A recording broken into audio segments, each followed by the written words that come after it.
charge me about it? It'd be a pleasure to tell Beetle myself. Okay, and who tells Pulitzer? David, you don't. I don't know. I guess you do, Mr. President. That's right. We do.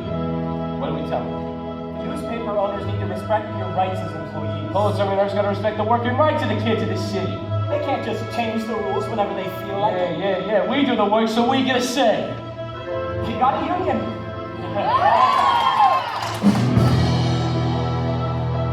Pulitzer owners, they think we're nothing. Are we nothing? No! They need to understand we're not slave to them. We're free agents. Pulitzer owners, they think they get us. Do they get us? No! We're a union now. The Newsboys Union. We mean business.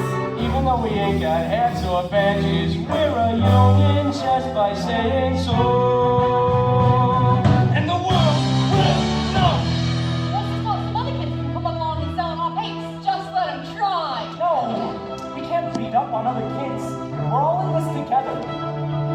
What's it gonna take to stop the wagons? Are we ready? Yeah! What's it gonna take to stop the scabbers? Can we do it? Yeah! Don't know what we gotta do until we break the will of mighty Bill and Joe. And the world will know. And the journal too. Mr. Hurst and Pulitzer, have we got news for you? See, the world don't know. But they gotta pay.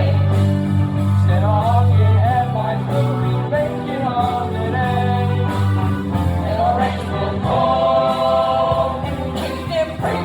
Yeah! And the world will know that we've been here. When the circulation bell starts ringing, will we hear it? No! What if the lanterns come out swinging? Will we hear it?